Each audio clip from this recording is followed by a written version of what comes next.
भारत माता की जय। भारत माता की जय। भारत माता की जय।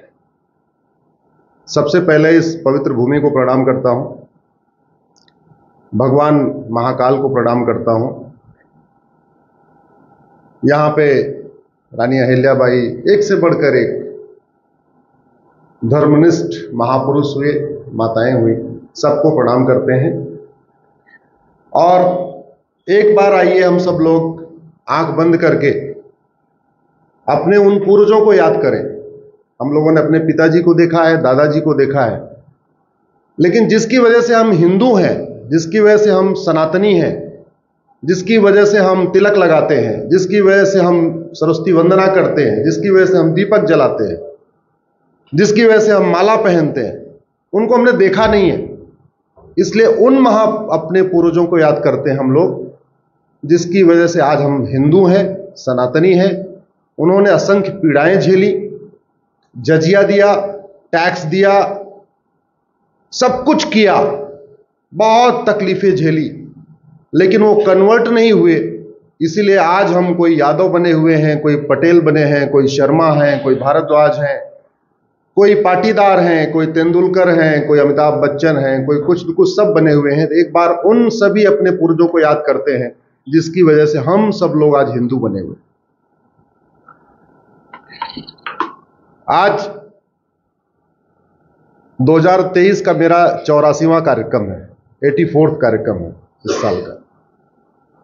2023 में हमने कोई सैटरडे संडे और सुप्रीम कोर्ट की कोई छुट्टी हमने अपने घर पे नहीं बिताई है, आप ही लोगों के बीच में हूं। लेकिन आज यहां आपके लोगों को देख के कुछ कहने का मन कर रहा है। बोलूं? हमारे सारे जो कार्य होते हैं वो बिना अर्धांगिनी के नहीं होते। पूजा पाठ करते हैं हम, अर्धांगिनी के साथ करते हैं। मंदिर जाते हैं, अर्धांगिनी के साथ जाते हैं। हमारे यहां तो पहले राधा, फिर कृष्ण, राधे कृष्ण, फिर गौरी शंकर, सीताराम। लेकिन यहां हम देख रहे हैं, आए हुए हैं, यहां पे माताएं कम आई हैं, बहनें कम आई हैं, आप लोग अकेले अकेले आए। आशा करता हूं कि अब आने वाले टाइम में अब कोई आगे कार्यक्रम हो तो आप लोग अकेले ना आए। जब भी जाएं, कम से कम अपनी अर्धांगिनी को तो साथ में लेके जाएं। संभव है जो युवा है अपने माता पिता को भी ले आए, जो माता पिता है अपने बहू बेटे को भी ले आए, क्योंकि जो महत्वपूर्ण कार्य होता है वो सपरिवार करना चाहिए। जन्मदिन सपरिवार मनाते हैं, शादी विवाह में सपरिवार जाते हैं, छुट्टी सपरिवार मनाते हैं।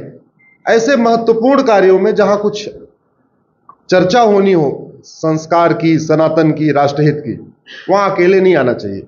आशा करता हूं कि आगे से ये ध्यान रखेंगे।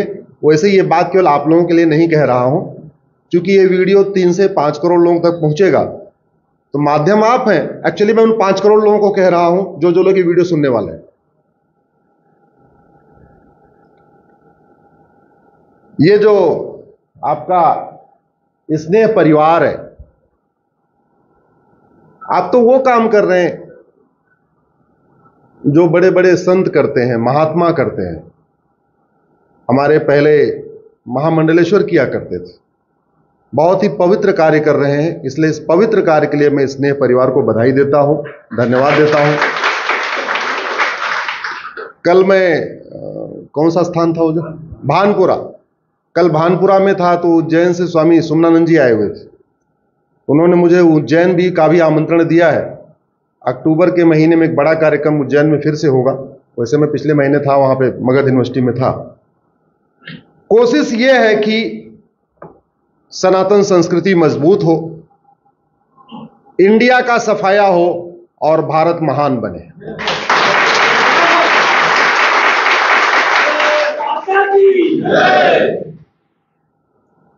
हमारे पहले जो वन संचालन कर रहे थे बंधुअर, वो कह रहे थे हमसे ये गलती हो गई, ये गलती हो गई। हाँ, छोटी मोटी हमसे गलती हुई है, लेकिन इतनी नहीं हुई है कि हर चीज के लिए हम ही दोषी हैं।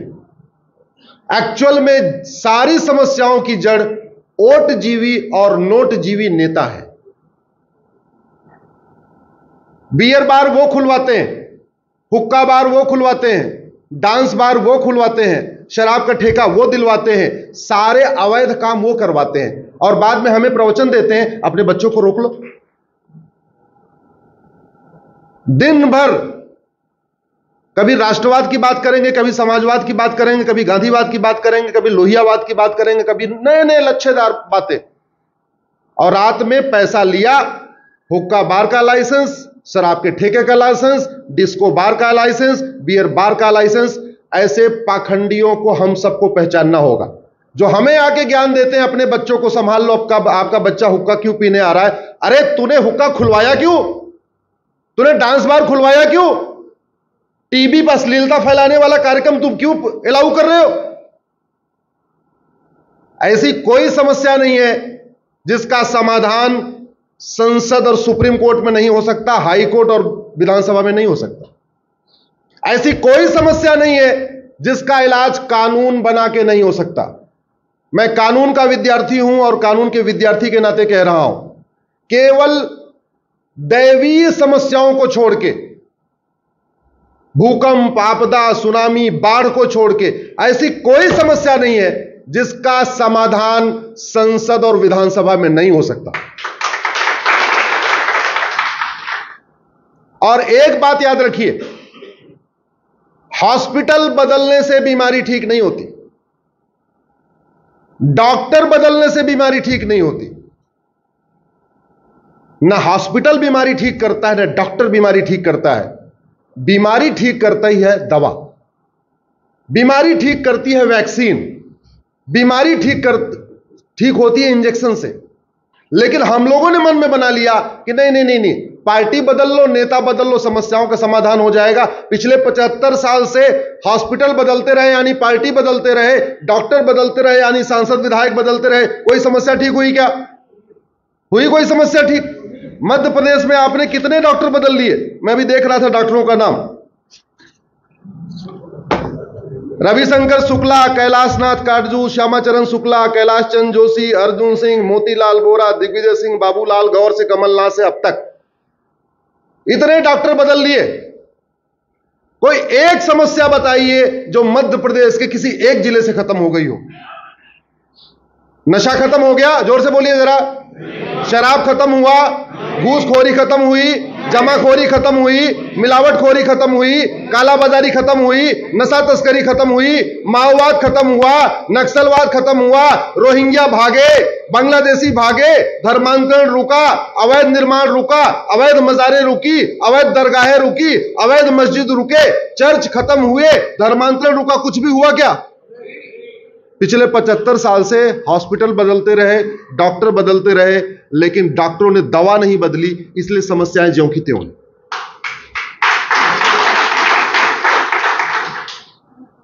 सांसद विधायक ये सोशल डॉक्टर होते हैं, जैसे ये एमबीबीएस आयुर्वेद वाले शरीर के डॉक्टर होते हैं, ऐसे सांसद विधायक समाज के डॉक्टर होते हैं।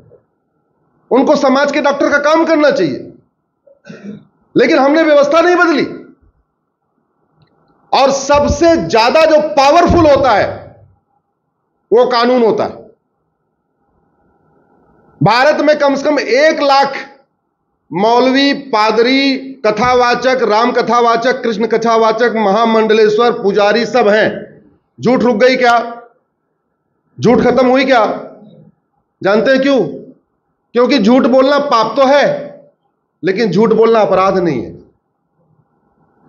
आप बताइए, कानून बनाइए कि झूठी शिकायत करने वाले को, झूठ बोलने वाले को, झूठा मुकदमा कराने वालों को 10 से 20 साल की सजा होगी। और हर थाने पे एक लैब बना दीजिए, जैसे हर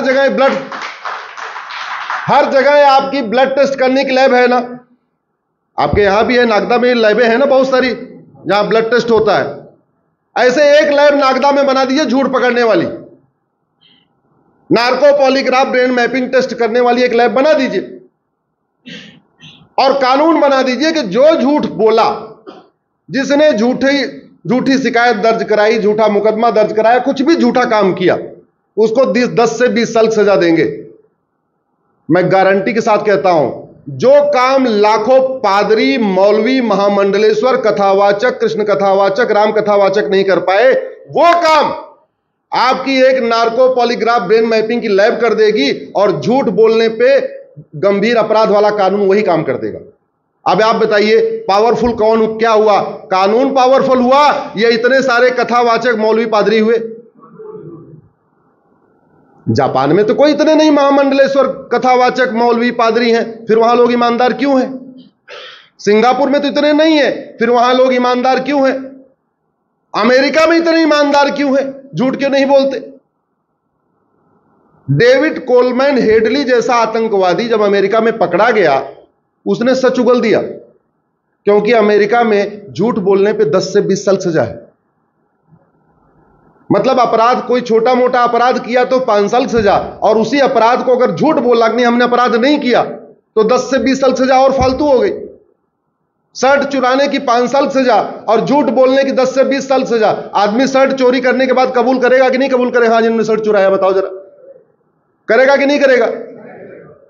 इसलिए मैं कह रहा हूं, ऐसी कोई बीमारी नहीं जिसकी कोई दवाई नहीं। जोर से बोलिए, ऐसी कोई बीमारी नहीं और ऐसी कोई समस्या नहीं जिसका कोई समाधान नहीं। हर समस्या का समाधान है।